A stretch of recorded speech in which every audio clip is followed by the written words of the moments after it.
ये आप क्या कह रही हैं शैली जी? ये आपका खानदानी हार है? ओहो, इतनी भोली मत बनिए आंटी जी। आपके जो आज हालात हैं, उसके चलते तो आपके पास ढंग के गहने होंगे नहीं किसी फंक्शन में पहनने के लिए। इसलिए इज्जत बचाने के लिए आभा ने भिजवा दिए होंगे गहने आपके पास।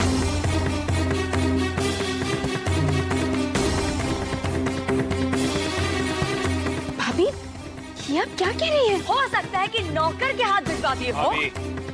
जो भी कहिएगा सोच समझ के कहिएगा। आप मेरी पत्नी पे इल्जाम लगा रही हैं। मैं जो भी कह रही हूँ सोच समझ कर कह रही हूँ कराई। पूछो अपनी इस पत्नी से कल नौकर के हाथ क्या भिजवाया था।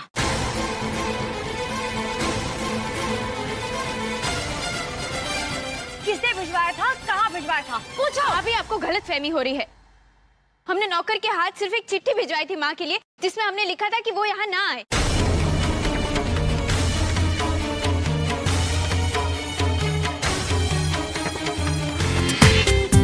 पूरा एपिसोड देखिए ZEE5 पर। चिट्ठी का बहाना करके बात को बदलने की कोशिश मत कीजिए आंटी जी। और तुम, अगर तुम्हें गहने भेजने ही थे तो कम से कम दादी से तो पूछ लिया होता। हम सच कह रहे हैं, हमने गहने नहीं भेजे। अरे हम तो अपने कमरे में गहने ढूंढ रहे थे। हाँ शैली, तुम्हें कोई गलतफहमी हुई है। आभा ने गहने नहीं भेजे हमारे पास। तो बताइए चंद्रप्रभा, सबको बताइए कि वो गहने आपको किसने दिए? देखिए माँ, मुझे नहीं लगता ये खत आभा ने लिखा है। लिखावट कितनी अलग है। आभा ने ये खत जल्दी जल्दी में लिखा होगा ना।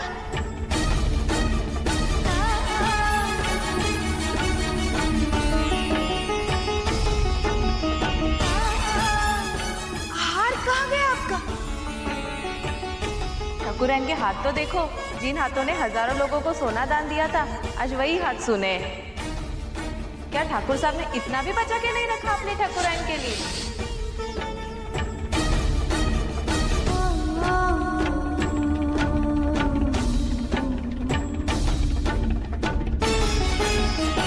हम लोग क्यों बहस कर रहे हैं ठाकुर साहब? यहाँ सभी लोग मौजूद हैं और वो हाथ आपकी पत्नी के गले में है।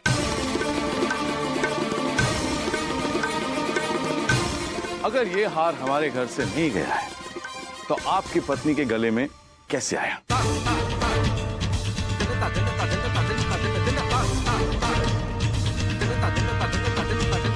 आपकी चुप्पी का एक ही मतलब हो सकता है ठाकुर साहब, कि ये हार बिना हमारी जानकारी के हमारे घर से गायब हुआ है और आपकी पत्नी के गले में आ गया है। चोरी हुई है ठाकुर साहब, चोरी।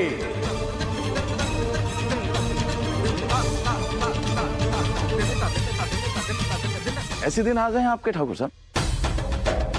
उसूल के पक्के ठाकुर साहब और आपकी पत्नी के स्वागत के लिए पुलिस बुलवाएं।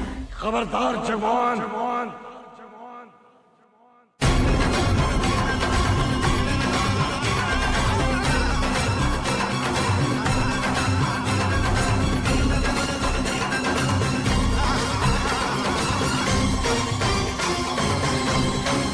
हमारी पत्नी हमारा गुरूर है। चांद पर थूकने से चांद को कोई फर्क नहीं पड़ता है, लेकिन तो थूकने वाले के मुंह पर आकर गिरता है।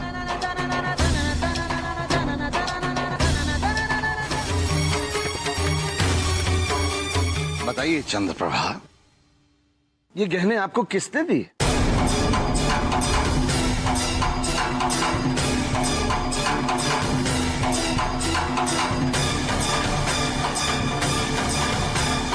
बताइए चंद्रप्रभा, ये गहने आपको किसने दिए? आपको हमारी सौगंध है।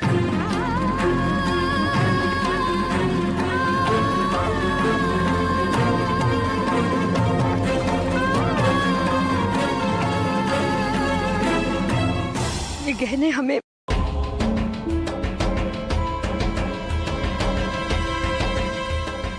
शीतल भाभी ने दिए।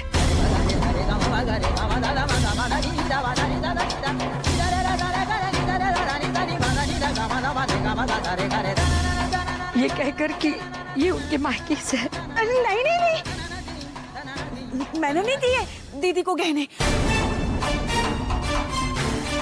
बल्कि मैं तो खुद हैरान थी, दीदी के पास इतने भारी गहने अभी भी कहां से आए।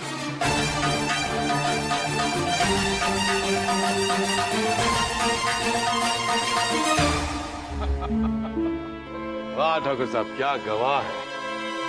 पहली सुनवाई में खिलाफ हो गया। हाँ, क्योंकि बात अभी पूरी तरह खत्म नहीं हुई है जगमोहन। सच अभी बोलोगी शीतल पंडित, या फिर पुलिस के आने के बाद? नहीं नहीं, स्वर्ण प्रकाश, फोन लगाओ बेटा पुलिस को। सच सच कहिए मामी जी। शीतल, जो कुछ कहना सोच समझ कर कहना और सच सच कहना, और कहने से पहले ये समझ लेना, तुम जो कुछ कहोगी अगर मुझे कल पता चला कि वो झूठ था तो समझ लेना उसी पल तुम्हारा और मेरा रिश्ता हमेशा हमेशा के लिए खत्म। नहीं नहीं,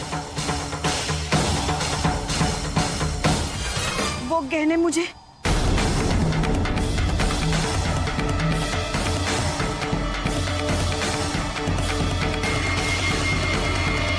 शैली जी ने दिए थे, शैली जी ने दिए थे।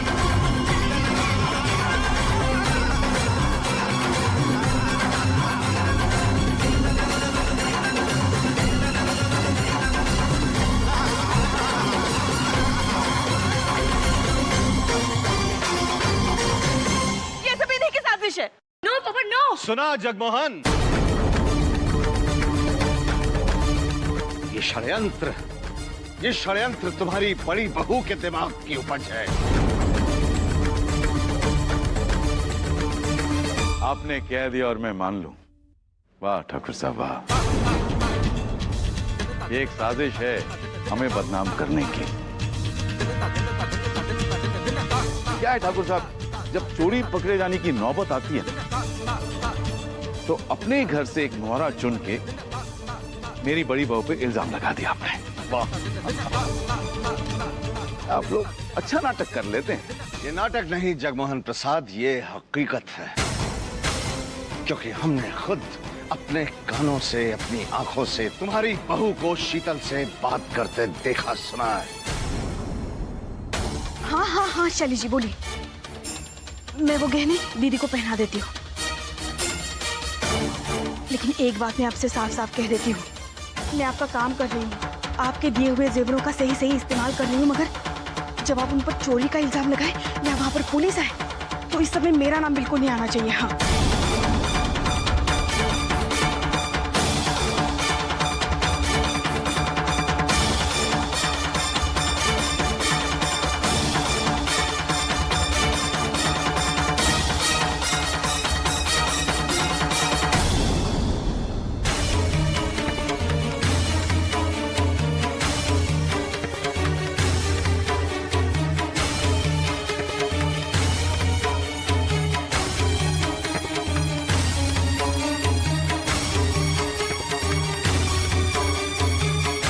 नहीं, मैं नहीं मानता ठाकुर साहब, ये आप लोगों की सोची समझी साजिश है मुझे और मेरे पूरे खानदान को बदनाम करने की। बिल्कुल पापा, पापा मुझे कुछ नहीं मालूम, मैंने कुछ नहीं किया।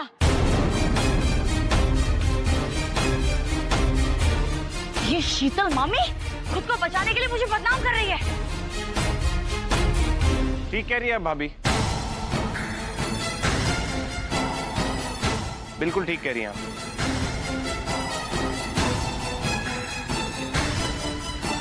शैली भाभी इस घर की बड़ी बहू है और स्वर्ण भवन की बड़ी बहू को स्वर्ण भवन में ही चोरी करने की कोई जरूरत नहीं है। पूरा एपिसोड देखिए ZEE5 पर।